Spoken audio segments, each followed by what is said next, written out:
That's this week's final point. Guys, what do you think? So, well done. The point on this isn't what Brady did. It isn't about whether he's greater than Brady or not. He's perhaps has a little ways to go to get there. But what he is doing, by doing it in this compressed time, sort of reminds me of Jordan and of Tiger Woods, which is an analogy that I think Dan will appreciate. That other greats of that era, who might otherwise have been remembered as greats, will not be remembered as so because they had the unfortunate timing of playing during his heyday. And one wonders if Josh Allen, Lamar Jackson, Joe Burrow, and others will wind up suffering the same fate. Right? Yeah, I mean, Patrick's done it to a bunch of them. Patrick has muted their greatness, not intentionally, but the reality is he's muted their greatness or their own potential legacy moments because how great he has been. And to think that he is doing this in an era where it's actually set up for you to be incapable of doing it because of the salary, I think elevates it even to a different level. And what we're watching in this evolution of a quarterback as well. You talk about Tiger Woods. I'm a massive Tiger Woods fan.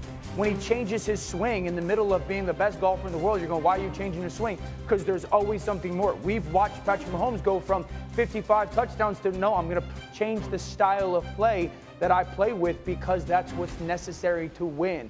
The way he carries himself, the way he handles himself, the way that he talks within the media on top of his play makes him certainly in the conversation greatest of all time. So I think that's the best part about it when you watch Patrick Mahomes, seeing how he's grown throughout the years, right? And changing what he has to be for his organization for the Kansas City Chiefs, learning how to be the quarterback with the personnel that you have surrounding you. A lot of people thought when Tyreek Hill left that it was going to go downhill. No, he figured out that, you know what, I can't be the quarterback I was with Tyreek Hill. I need to understand how I need to quarterback this team right now when we don't have the bona fide skill position players. Still has his number one in Travis Kelce, but these pivotal runs that you're seeing right now, that's been a part of his legacy and attached to it as well when it comes to playoff football. And if you're the Buffalo Bills, watch out for it because Patrick Mahomes is known for having one in a big game throughout the playoffs. It makes me feel fortunate that I was able to get to a Super Bowl before the ascension of him in 2018, right? Where you look back and like, well, we got him before he really got going. But I think it's just truly remarkable what he's been able to do because you mentioned all those other names, and we look at, even when you're keeping the basketball comparison, the dominance of a LeBron James, but even while LeBron is dominating, Steph Curry gets a championship, and other guys get a chance to chime in. So this Mahomes era where you would expect, well, there's probably a year where he doesn't go to the point of a Peyton Manning, but he hasn't relinquished any of that. And I think that's the fun thing because he started as the young kid on the rise to now everybody is hating and wishing for the downfall, and he's done it all so gracefully. There aren't a lot of athletes that we've watched over time, and you pointed out, Michael Jordan, that when you watched them, you knew they were going to find a way to come out on top. Yeah. Michael Jordan was that way. Tom Brady was that way. Yeah. And Patrick Mahomes is that way. And so now this is Josh Allen's chance, his chance this time to take a shot to stop that. Yep.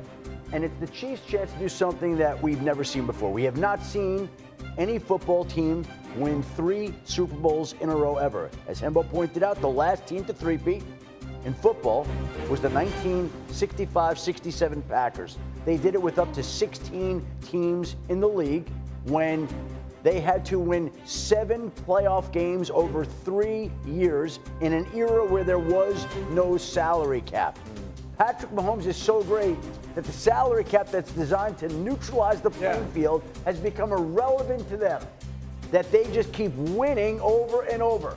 And now we see whether he can do that again and continue to be like Jordan and Brady, or whether Josh Allen can rise up in a way that Patrick Ewing and Karl Malone and some of these other players could not. I mean, you guys have been around longer than us. Like, when was the last time an AFC championship game had this much weight on it? Like, had this big of a deal? They are everywhere. To some degree last year, right? I mean, it was Patrick and Lamar. Every year. I mean, he But it keeps wasn't, beating Patrick these wasn't on the verge of guys. history last Hey, year. there have been 2 quarterbacks, 2, that have beaten Patrick Mahomes in the postseason.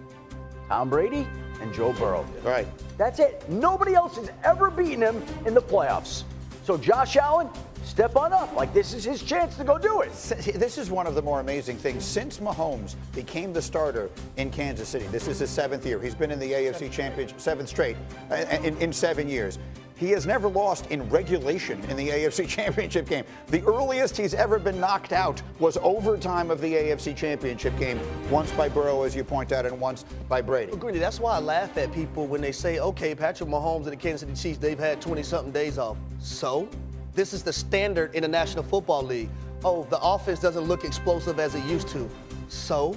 When the game's on the line and Patrick Mahomes has the football, I'm pretty sure if you're a fan of the opposing team, you're pooping bricks. Well, look, that's a good way to put it. A little bit more fiber. Look, the reality of it is 4 Super Bowls is Montana and Bradshaw.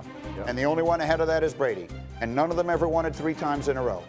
This would be 4 for Mahomes and 3 in a row. So, look, there will be a legitimate conversation. We're getting way ahead of ourselves. Yeah. Because he's got to win Sunday, and then he would have to win again 2 weeks from Sunday. But there will be legitimate conversations to be had about just how close he becomes to being the greatest of all time as quickly as that. Legitimate conversations to have. In the meantime, there's a lot that could. Patrick Mahomes is on the cusp of playing in his 5th finals in the last 6 seasons. That is something that has not been accomplished in the National Football League since the Giants in the late 50s and early 60s. And if Mahomes does it, he will once again shut out Josh Allen from reaching the big game, the same thing he did to Lamar Jackson a year ago. This is a level of one-sided dominance that we have never seen in the NFL.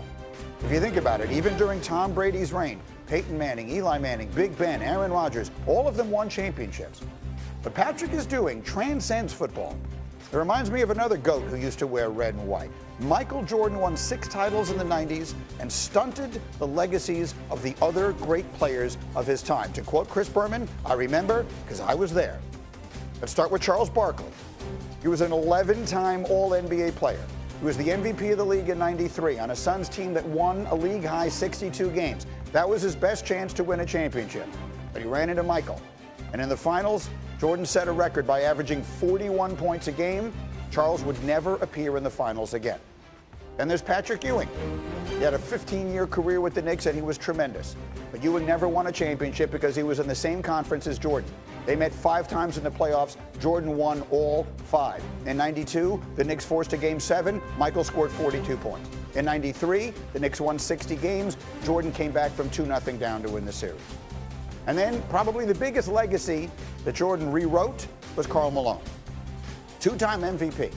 His 14 All-NBA selections are the most of any player without a championship. But of course, in the 2 years he made the finals with Utah, he ran into Michael. The flu game in '97, the buzzer beater in '98. He lost both finals because Jordan was just something that neither Malone, nor Ewing, nor Barkley could ever match. So, on Sunday, we will see if Allen can break through, have his 2006 Peyton Manning moment. If he does, then maybe this whole conversation